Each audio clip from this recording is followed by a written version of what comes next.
Hello guys, for today's video TV wall mount bracket installation dito sa Camela Subdivision Communal Buhangin ng Davao City. Ito ay isang Samsung 55 inches Google TV ang wall mount natin dito. Nakontak lang kami ni ma'am sa marketplace ng Davao City at bagong lipat lang sila ma'am dito sa house na ito. Naka-assemble na ang bracket nila kaya madali na lang sa akin ito. Ito pa naman ang napaka-hustle na bracket pag di pa naka-assemble. Kaya ilagay na natin ito sa likod ng TV ang kanyang bracket at panglagyan na natin ito ng mga bolt at panghigpitan natin ito ng mabuti. At pinatry ko ito kanina kung wala bang problema ang kanyang screen. Di lang nakuhanan ng video kasi nakatalikod at i-measure na natin ang bracket niya at top ng TV para makuha natin ang tamang sukat doon sa wall. At doon naman tayo sa wall ask lang natin si ma'am kung ano height ang gusto nila para dito sa kanilang TV. At sa gilid ng TV ang gusto ni ma'am na di matakpan ang outlet at lagyan na natin ito ng marking at guide para sa pag-drill at bubutasan na natin ito. At gagamit pa din tayo ng plastic bag pang salod ng alikabok para malinis ang trabaho natin.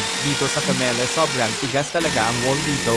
Kaya gagamit tayo ng special drill bit para dito para di ako mahirapan sa pag-drill at para di din maingay sa kapitbahay kasi sobrang aga pa naman ang pagpunta ko dito. Pagkatapos natin mag-drill at malagyan ng plastic tocks, ilagay na natin ang wall bracket at lagyan natin ng mga loud screw bolt at paghigpitan natin ang mga loud screw bolt ng drill socket para mabilis at isunod naman sa paghigpit ng T-socket wrench. At isabit na natin ang TV. Magpaalalay lang tayo sa pagbuhat nito kasi masyado mabigat. I-align lang natin ang screen at kung anong position ang gusto nila sa tilt at i-level lang natin ang top ng TV kung level ba ito. At isunod naman ang soundbar, ilagay lang natin sa baba ng TV ang soundbar. Di lang nakuhanan ng full video sa paglagay ko dito kasi meron tumawag at naputol ang video. Kaya i-on na lang natin ito ang TV para makita nila na good condition ng TV bago tayo umalis. Maraming salamat po installation by TV Bracket Davao.